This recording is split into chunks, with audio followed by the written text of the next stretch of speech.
Okay, addressing the debt ceiling. The agreement would suspend the debt limit through January 1st of 2025. This removes it as a potential issue in the 2024 presidential election.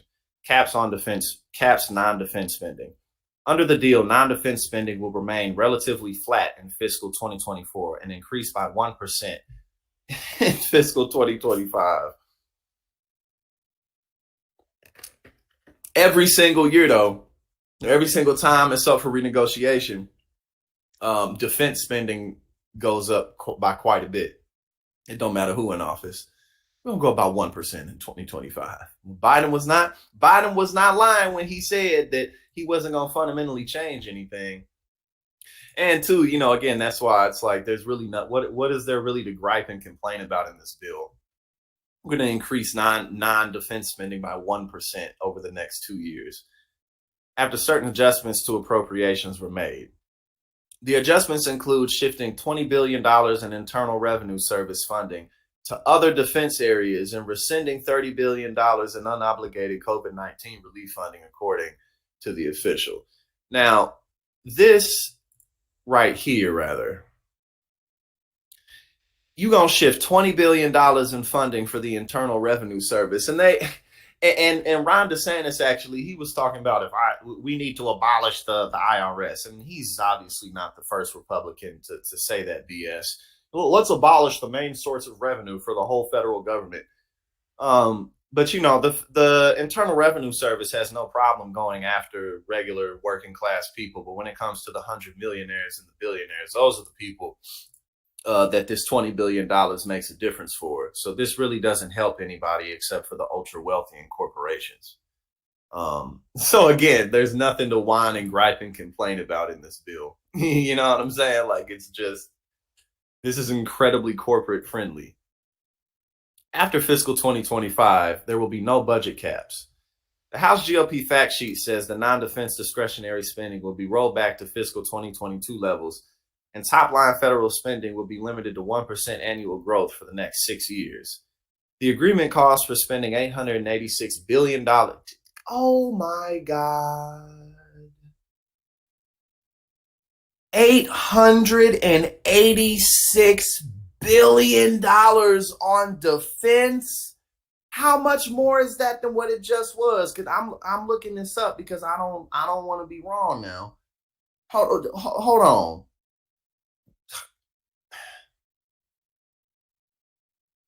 Because I want to say that 2023 levels isn't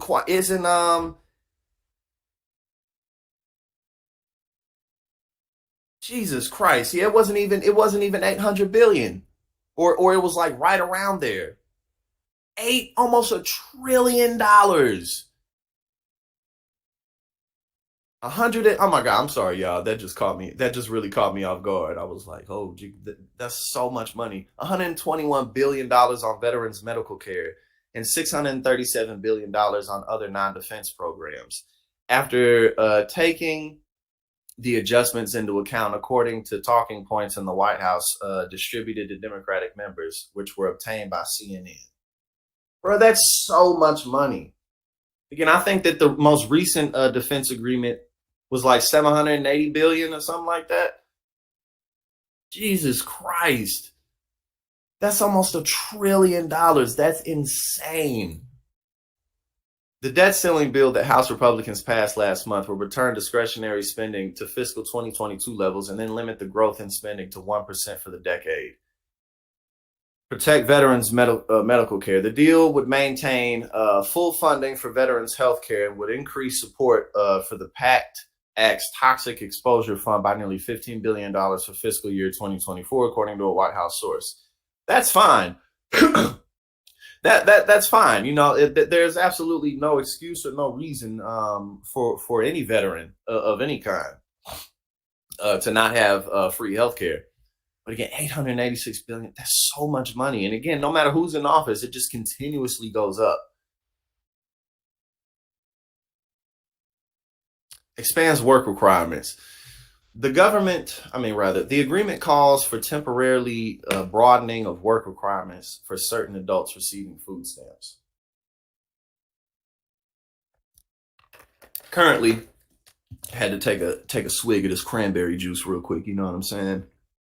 Because we've been smoking the cottonmouth situation, as well as you got to keep your body flooded with vitamin C. Vitamin C is very important. But let's continue. My,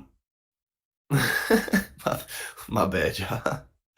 Currently, childless, able-bodied adults ages 18 to 49 are only able to get food stamps for 3 months out of every 3 years unless they are employed at least 20 hours a week or meet other criteria. The agreement would increase the upper limit of the mandate to age 55 in phases, according to the bill text.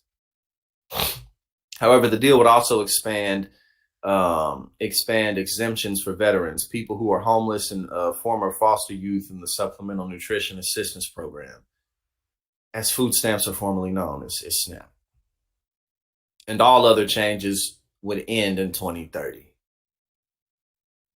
The administration believes that about the number of food stamp recipients would be subject to work requirements because of exemptions, though it is waiting for a formal estimate, the White House officials said. Okay, so let's talk about. Okay, so and then it says here that work requirements would not be included in Medicaid. House Republicans wanted work requirements to be introduced into Medicaid, but apparently in the agreement that will not be. The agreement would also tighten current work requirements in the Temporary Assistance for Needy Families program, primarily by adjusting the work participation rate credits that states can receive for reducing their caseloads. All right, so so the COVID-19 funds. Those could be put into somewhere else. So let's see. The deal would rescind $30 billion in unobligated funds from the COVID-19 relief packages that Congress passed to respond to the pandemic. It will retain $5 billion in funding to accelerate the development of COVID-19 vaccines and treatments, and funding for vaccines and treatments for the uninsured. It would also keep money for housing assistance, the Indian Health Service, and other measures. Okay, well, it seems that they're at least putting the rest of that money into social programs. So that seems okay. Cut Internal Revenue Service funding. Now, this is that BS right here. This is an example of corporate America always getting what it wants. You know what I'm saying? Because keep in mind, the IRS is the main source of revenue for the federal government, which is the blanket of all the other governments in the United States under the 50 states. So, what was I saying? Oh yeah. So the IRS just in its current state really has a difficult time collecting money from these multi-billionaires and 100-millionaires who, keep their money in capital gains, and also have their money overseas and what have you, corporate tax cuts left and right. All these agreements that are being done between corporate America and the politicians that they fund. And so we end up seeing numbers every year where it's like, oh, Amazon paid $0 in federal income taxes or whatever. And then you have the libertarian pundits come on and they're like, but rich people actually pay more money in taxes than everyone else. Like, yeah, because they got more money than everyone else. But at the same time, the people with the majority of the capital in the country continuously get breaks. So cutting the IRS's funding is unacceptable on the Biden administration's part, because it's like all we do, again, no matter who's in office, but Biden's a Democrat, which means that we get to hold his feet to the fire even harder with issues like this, because Democrats are the ones who are supposed to not do stuff like this. At least when a Republican is ahead of an administration and they do this, at least then it's like, well, they're Republicans. So that kind of goes along lines with what their ideology stands for in the business world. But Democrats are historically, even before the flip, even when the Democratic Party was, more openly racist, they still were a working class organization. So again, that's why this is unacceptable for the Biden administration to do, because you're defunding an organization that already doesn't have the resources it needs to take money from these giant corporations. This is BS. The agreement would cancel the total fiscal year 2023 staffing funding request that the House GOP says would go for new IRS agents. Like the IRS ain't got no problem collecting taxes from people who get a paycheck. You know what I'm saying? For people who get, just W-2s and 1099s and what have you. I ain't got no problem with that. But so that's some BS. House Republicans have been determined to jettison the roughly $80 billion in IRS funding contained in the Inflation Reduction Act that Democrats passed last year. The GOP lawmakers argue that the money will be used to hire an army of new agents to audit Americans. Yeah, again, regular Americans are already audited just fine, and there's really no issues there. We can debate on how much taxes should be in certain areas. That we can debate about. But again, like the IRS doesn't have problems collecting taxes from regular Americans. They have problems collecting taxes from the wealthiest Americans and from the giant multinational corporations. So it's just so ridiculous. But the agency says it will also be used to support operations, modernize customer service technology, and assist taxpayers. The deal would repurpose $10 billion from fiscal 2024 and another $10 billion from fiscal 2025 appropriations to be used in non-defense areas. I mean, again, it's like, yeah, money needs to be spent in non-defense areas, but don't take it away from the IRS. So it's just, they sleep, man. They sleep.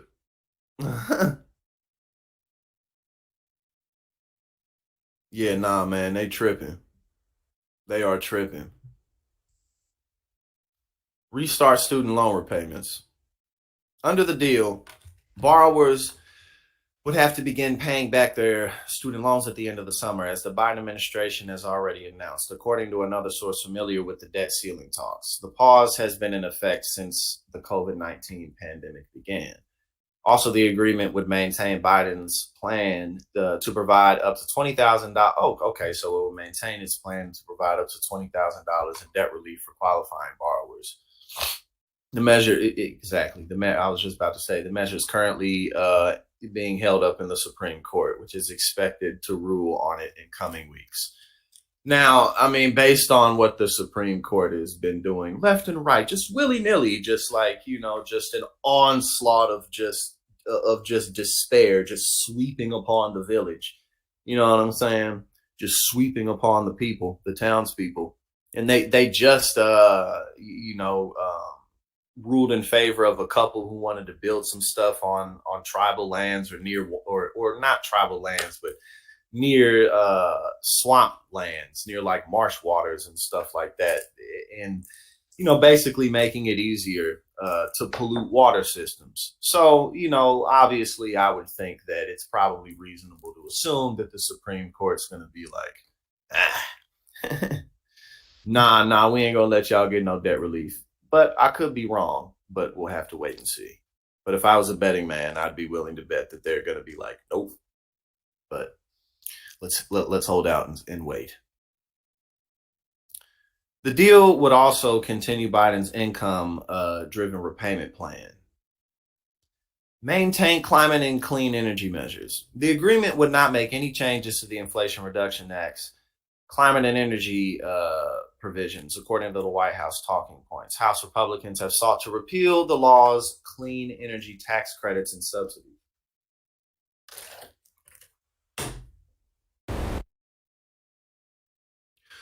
Bro, the Republican Party is like, again, I just held Biden's feet to the fire extra hard till they was crispy and burnt. You know what I'm saying? Till they was like corn pop. I held his feet to the fire till they was looking like corn pop from back in the day.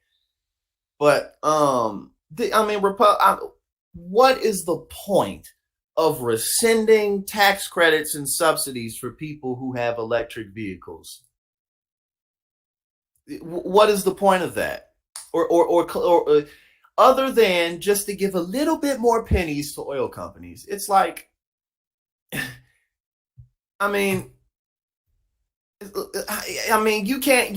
can't even let people have this. Like, it's like you can't negotiate with these people. You really can't. You just got to beat them. You just got to win.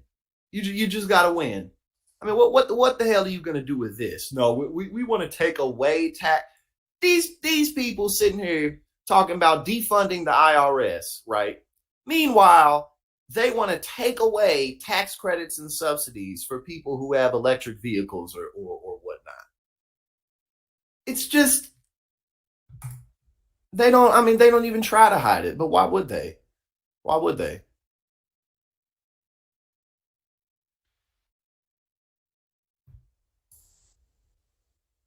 Hold on.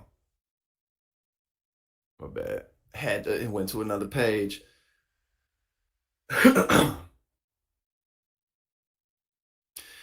It would designate a single lead agency charged with developing a single environmental review document, and also will require agencies to complete environmental reviews in 1 year or 2 years for the most environmentally complex projects. And expedite the pipeline in West Virginia. These kids out there playing, having a good time. It's a beautiful day. It's like 75 degrees. It is nice. They just out there. They not worried about the things we worried about yet. You know what I'm saying? They just in their own world, and it's just nice to hear them. The agreement would also speed the creation of the Mountain Valley Pipeline, a natural gas pipeline in West Virginia. I mean, bro, like the Republican Party gets what it wants like 85% of the time. They get 85% of what they want and they still be complaining. And then